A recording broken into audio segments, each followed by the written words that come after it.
다 함께 452장 찬양하도록 하겠습니다.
다 함께 기도드리겠습니다. 사랑의 하나님 아버지, 오늘 하루 우리에게 살아갈 호흡을 주시고 힘과 능력 주심에 감사합니다. 무엇보다 오늘도 변함없이 우리를 사랑하시는 아버지의 사랑을 힘입어 살게 하심에 감사드립니다. 모든 것이 하나님이 주신 은혜이고 기회임을 기억할 때에 오늘 하루도 하나님께 감사함으로 올려드리오니 주님 기쁘게 받아 주옵소서. 새벽 예배의 자리에서 특별히 기도하는 것은 육신의 연약함으로 고생하고 있는 성도님들을 중보합니다. 암을 치료하고 회복 중에 있는 성도님들, 예기치 않은 사고로 병상에 있는 성도님, 연로하여서 거동이 불편한 성도님들 하나님께서 붙들어 주시고 하나님께서 그 마음과 생각을 지키시며 믿음을 더하셔서 하나님 나라의 평안을 경험하는 오늘 하루가 되게 하여 주옵소서. 또 곧 태어나게 될 새 생명들을 주님께서 안전하게 보호하여 주시고 산모의 건강과 태와의 건강을 주님 책임져 주옵소서.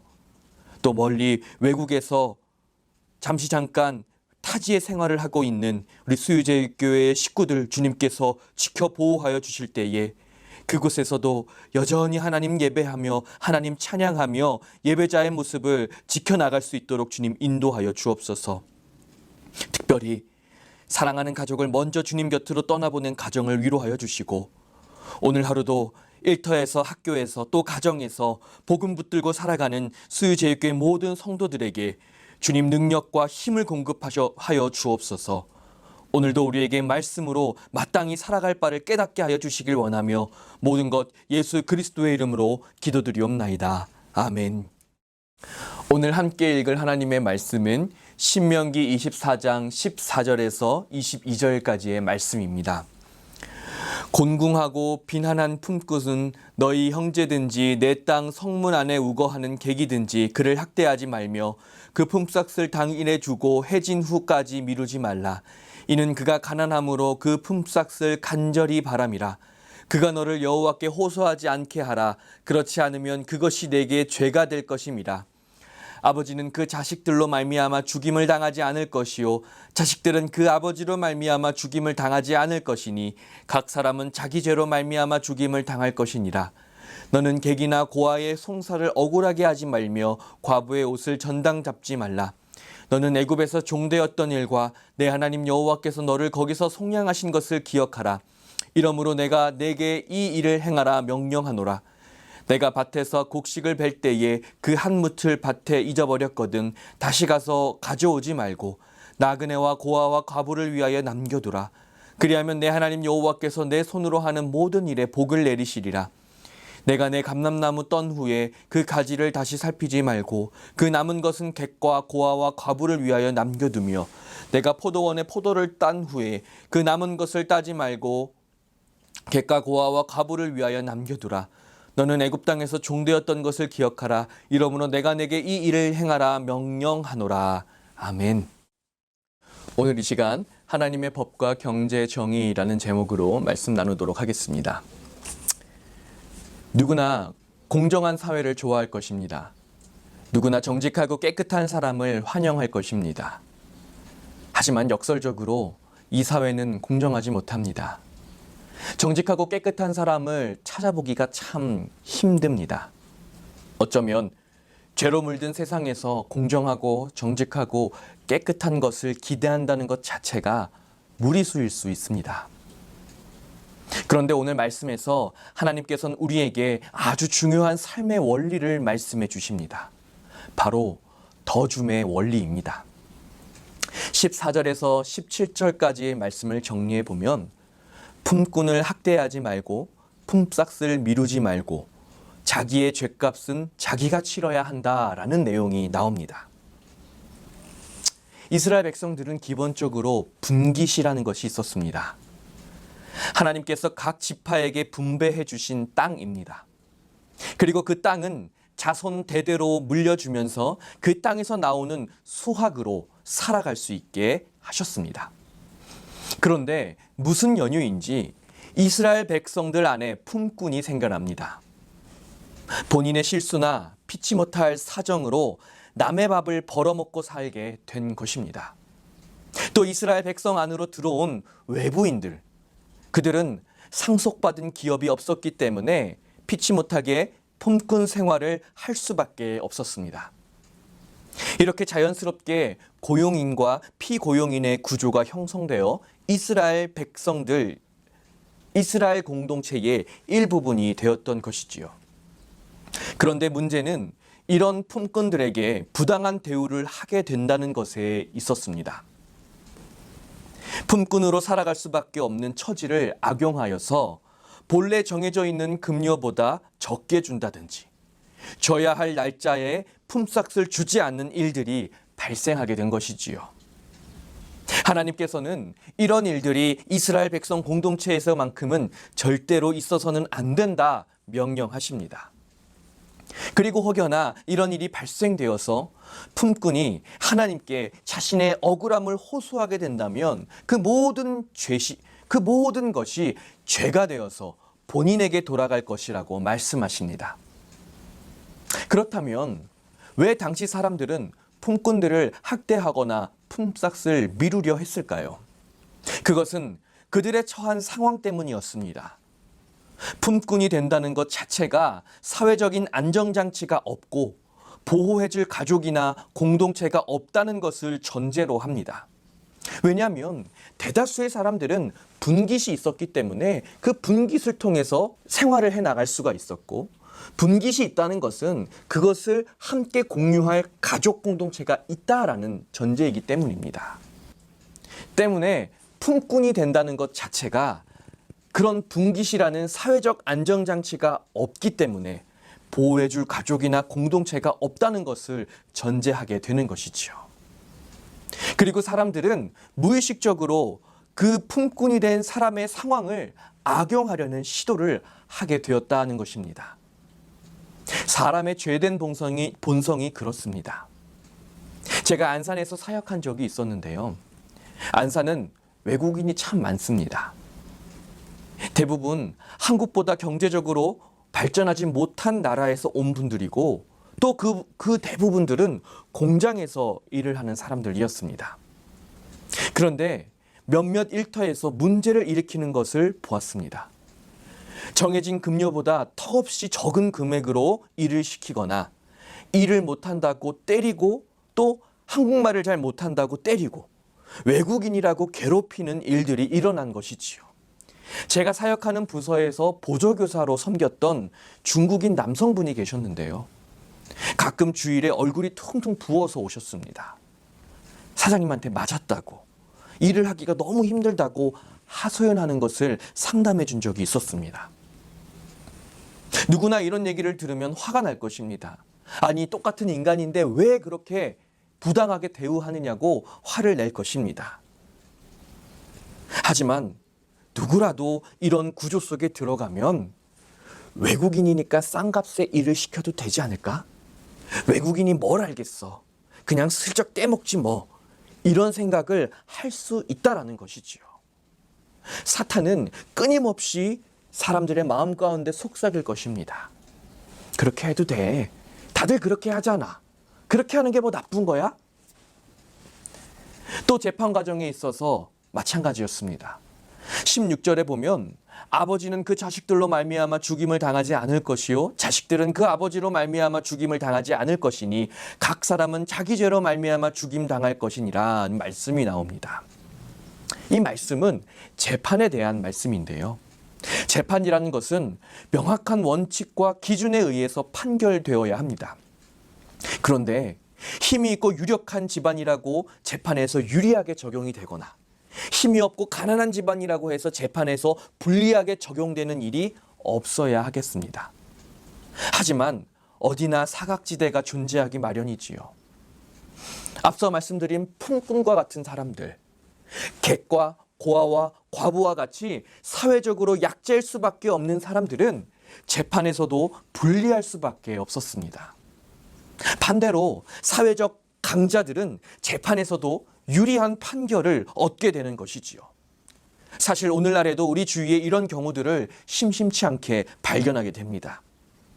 어떤 사람들은 부모가 유명 정치인이라서 불법을 저지르고도 용인되고, 어떤 사람들은 전혀 그런 배경이 없기 때문에 실수로 저지른 불법도 큰 처벌을 받게 되는 것입니다.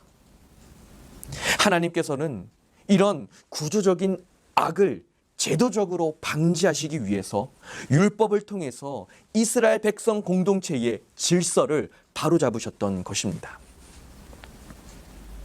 그런데 여기까지 말씀을 보면 이렇게 생각하게 될 것입니다.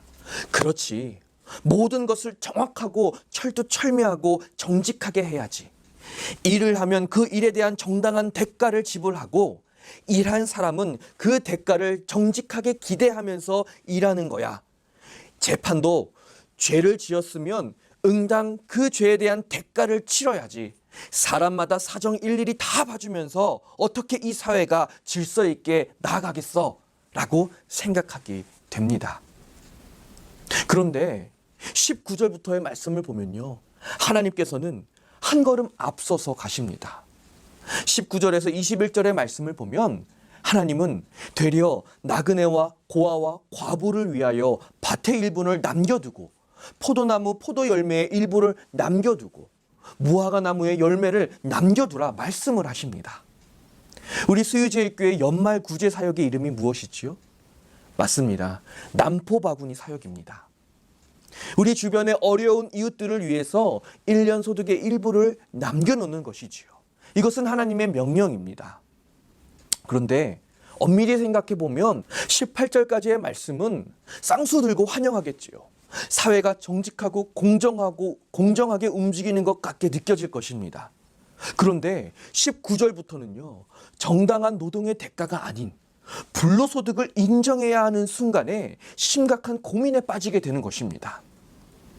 고아와 과부와 나그네들에게는 엄격한 율법의 잣대를 대지 않고 오히려 너그럽게 그들을 선처해야 한다는 말씀이기 때문입니다.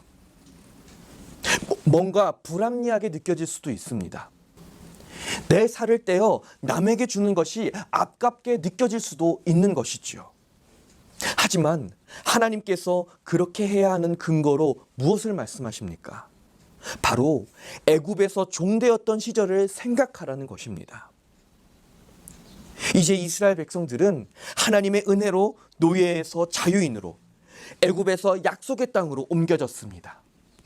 부당한 대우와 부당한 처우 속에서 하나님께 살려달라고 호소하였고, 하나님께서 은혜를 베푸셔서 그들을 구원하셨습니다.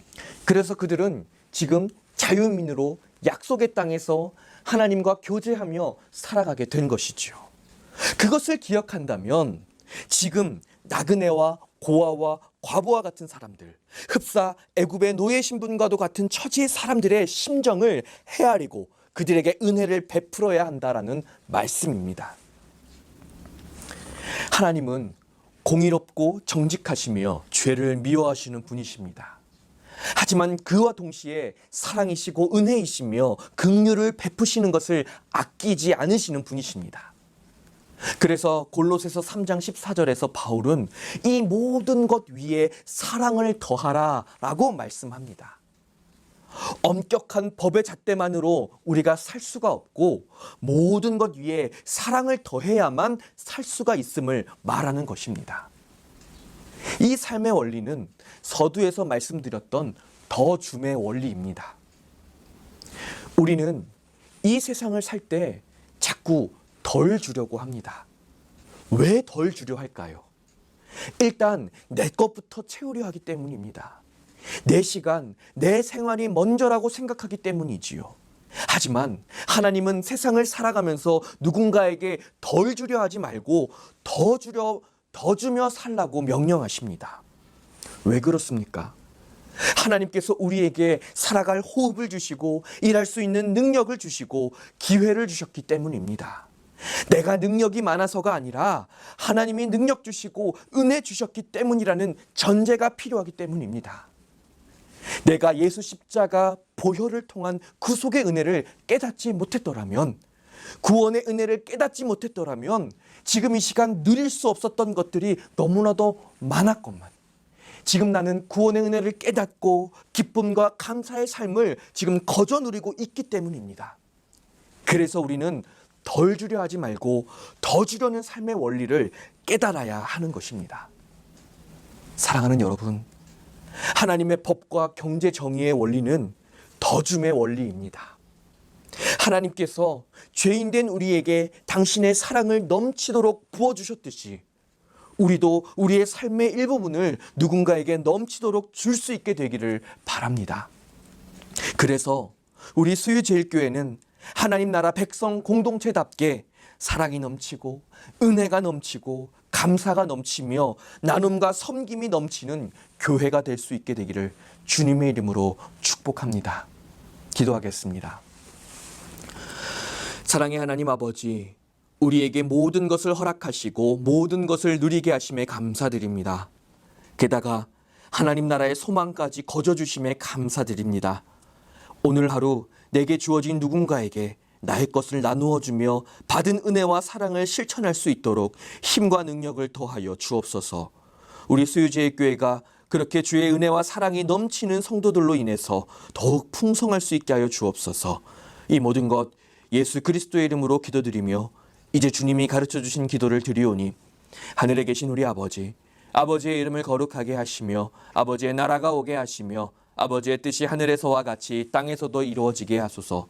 오늘 우리에게 일용할 양식을 주시고 우리가 우리에게 잘못한 사람을 용서하여 준 것 같이 우리 죄를 용서하여 주시고 우리를 시험에 빠지지 않게 하시고 악에서 구하소서. 나라와 권능과 영광이 영원히 아버지의 것입니다. 아멘.